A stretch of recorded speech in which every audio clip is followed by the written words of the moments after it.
YouTube. Good morning. This is TerrenceRe, and back with you. It's been a few days since I did a update, but I'm coming back with a stock market update. We're gonna go over some technical analysis. We're gonna go over some setups and a trade that I have on, and I may even put on another trade while I'm on live. We're gonna do all of that right after we come back after the buffer.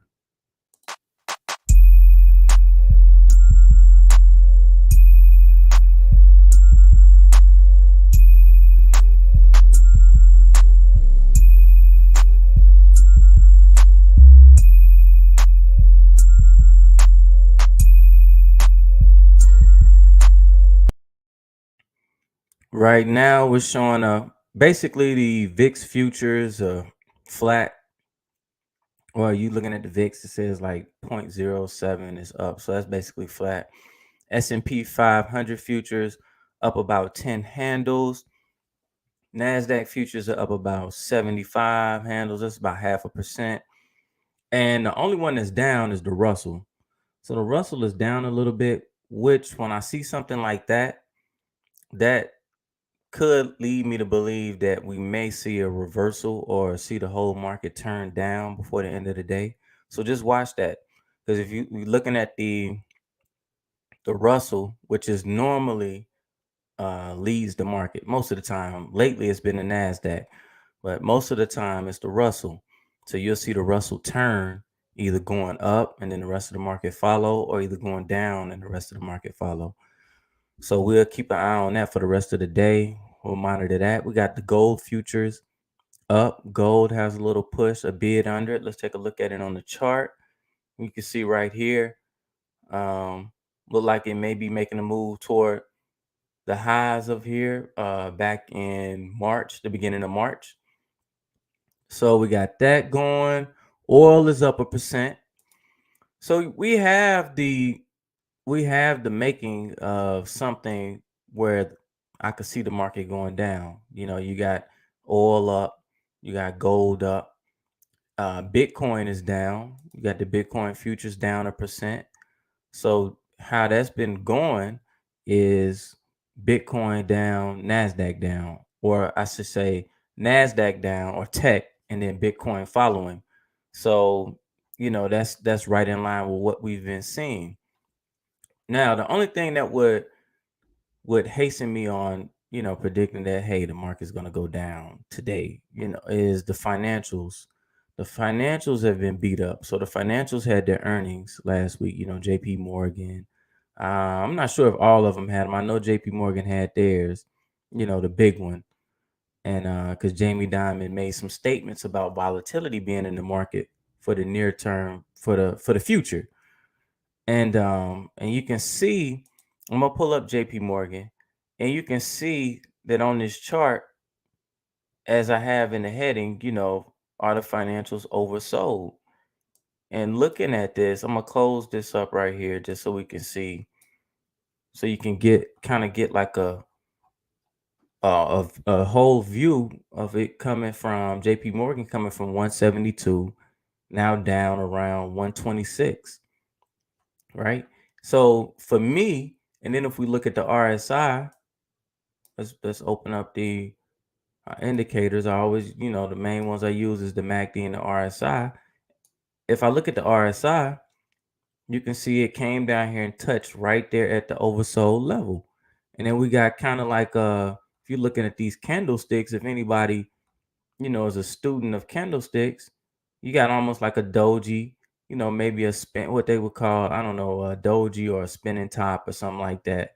Another doji. So you got two of them. Then now we got a little green candle here.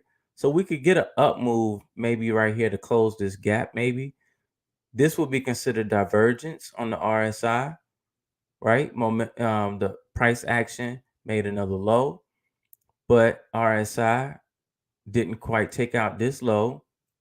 Let's look at the MACD. So if we look at the MACD, we got the MACD with lower on momentum, but not as low on momentum here. So if this was to come up, that would be classic divergence.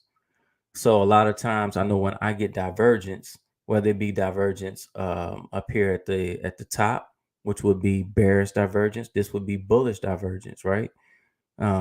Setting up maybe a bullish trade. Same thing in like look at Goldman Sachs, right? You could draw a trend line from, so I'm gonna come up here where it says tools, and then I'm going to click on trend line.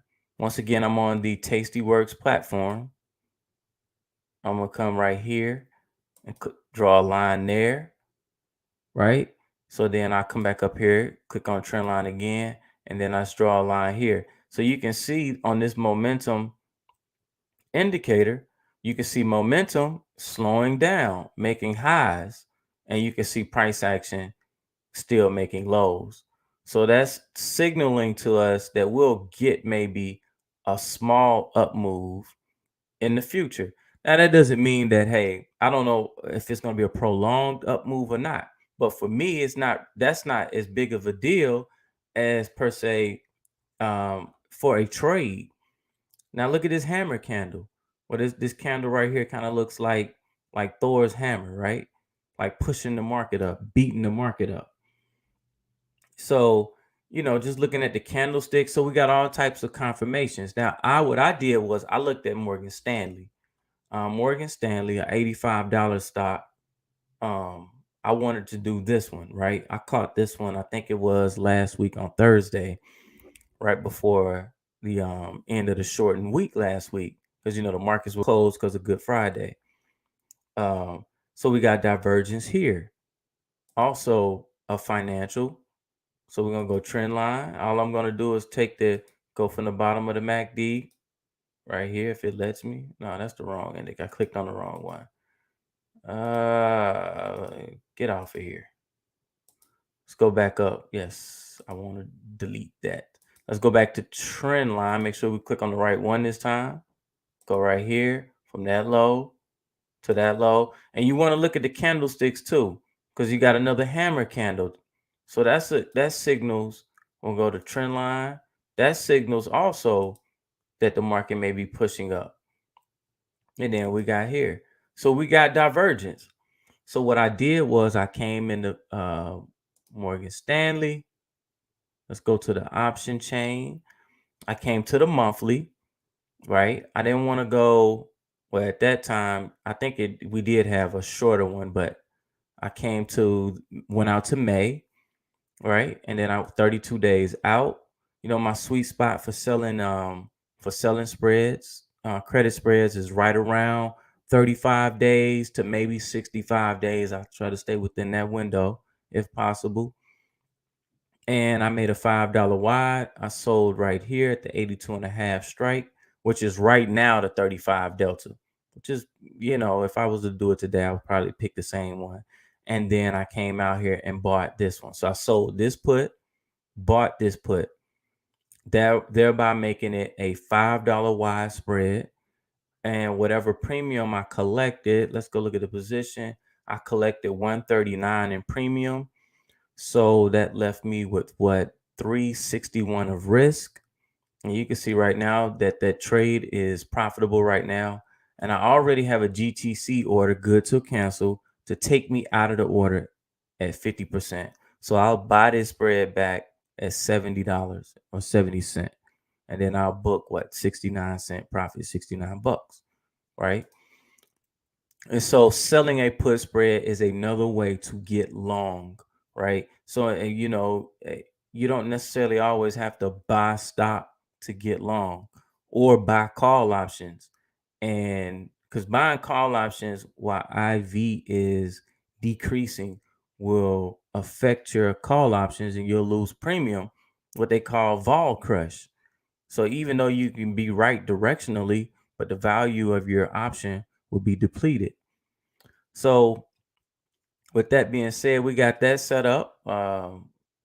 And you can look at one of the headers that I have up here is probability of profit. So it's showing me right now, today, I have a 69% probability of profit on this particular put spread.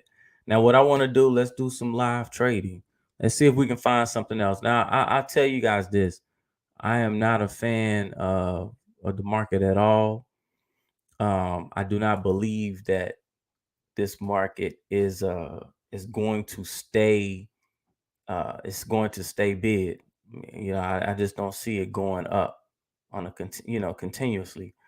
So with that being said, let's see if we can put something on. I got a lot of Fibonacci levels up here on the NASDAQ. I did tweet out. Um, if you look down in the comment section and below the video, you'll see my Twitter handle. You can follow me on Twitter because sometimes I tweet out charts, and I tweeted out a chart of Microsoft. I'm gonna go to Microsoft real quick. And I tweeted out a chart of Microsoft because you can see right here these lows. I really now I don't know for sure, but I believe that Microsoft is going to take these lows out. We still got a little bit more to go on to the bottom side on the RSI. It's not oversold. It does look like it's beginning to make like a double bottom on the RSI. So we'll continue to watch that. Let's see if that holds up throughout the day. It could pull back up into here where the gap is, and then you could get some type of resistance right there at that gap. So we'll just see, because you got a cross. Anytime I get a cross of a moving average, this 12 crosses this 26, sometimes the price action will come up and retest the cross somewhere up in here. So I expect that to happen. And I'll short any position. I'll short any movement up into here. I like to see a bigger move, even though it's up like 93 cents today. That's not a real big move. Same thing with the NASDAQ. I don't see the NASDAQ staying bid today. It's possible. Let's see. I want to look at it on the hourly. So now I'm going to come intraday and see where it is on the hourly. So it's not quite oversold on the hourly, so which means it got a little bit more room to go to the bottom. I want to look and see if I got divergence. So I got divergence on the MACD on the hourly intraday. So for me, I don't want to see it. I don't want to short right here. I almost would rather see it give us an up move, come up some, and I like to short into the rally while the market is rallying up. So then when the market turns, you can take advantage of that move to the downside. You don't have to stay in the trade long, right? So I'm gonna come right here and I click. If you look over here on the side of the chart, so I'm gonna go back to the chart. I'm gonna drag my cursor over here to where these little lines at right here. And then I'm gonna click on watch list. And so on the Tastyworks platform, you can come up here. I can look at earnings. I can arrange this by, stocks that has earnings coming up, or I can come over here, click on this header, come down to where it says Tasty, right? So let's come over here and let's look at Tasty hourly top equities. So they haven't updated that yet. So let's try this then. Let's go over Tasty fast movers. All right. So these are stocks based on their platform that are moving, but basically it's self-explanatory, fast movers on the day. So what do I want? Do I want something that's already down? I come up here and click on net change percentage. I got something that's our stocks that are down, or do I want something that's already up? Me personally, I want to short. So I'm going to look at something that's green on the day and see if I can find a way to possibly get short something. And you can see it ain't a whole lot on the fast movers list. Let's look at AMD. Now let's go back to the chart. Now I do know AMD has been getting slaughtered. So it may not be up enough, as you can see, for me to really short it. Right? I'd like to see it be up a little bit more, even though I do think AMD got more room to fall. I do think it may be found a little support for us to get a pop to the upside. Not quite oversold yet, but I could see this rallying a little bit.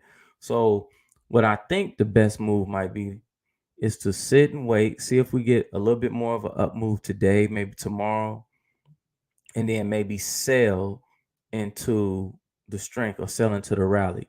But like I said, like the title says, with the financials, which is the XLF, and all those financials that I went over with earlier are in the XLF. So this would be something that I think that overall these bank stocks that make up the XLF is something that we could possibly get a rally in, because they've been beat up so much. So any one of these, I think, is in my opinion, it's pretty safe to trade, right? You know, do your own research, try to set up a trade that you're comfortable with the risk in. Look at Citi.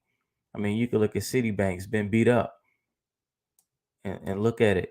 So you can see it got to being oversold, and we got this big up move today. Divergence here. So now, if you're not comfortable selling put spreads and you say, man, give me another way to trade this, another way you could trade is to come into JP Morgan and maybe buy a call spread. Come right here, 32 days out. Maybe go one in the money. Sell, buy the 127, sell the 129. It's going right now for 110. I don't like paying 110 for it. I wouldn't pay any more than 105 for it, me personally. Um, you could do that. You probably could come in. It says 108. I would come in and set this like right here and then leave it and see if you get filled throughout the day. You could do the same thing with Goldman Sachs. Let's look at Goldman Sachs and see if this setup now it's a larger it's in $325 stock. So you got 2.5 wide strikes. So this one here, I wouldn't want to pay more than 130. 125, 130 is showing 135 for this call spread. The only difference in buying a debit spread and selling the call spread is you got to be right directionally when you buy spreads. Me selling that put spread, I can get paid off of the time decay as volatility contracts. So I get paid off of that as well. So hopefully you guys getting something out of these videos, me showing you how to set up these put spreads, showing you alternative methods to getting long stock. Instead of just buying 100 shares of stock, you sell put spreads, uses up a whole lot less of your capital, especially if you have a small account. And you can still be in these trades and trade the market, and you don't just have to just sit there and let the market fall and turn on TV and pray for the market to turn. You can trade with the market. You can be neutral. You can be long. You can even short the market. If there's something you guys got, like stocks, I always put something in the comment section. Put some stocks in there that you want to see me come on here and chart up and build trades around. You just want want to hear what I think about it. Let me know. Hit me in the comment section. Subscribe, like, share the video, and all that other good stuff. And I'm out. Peace.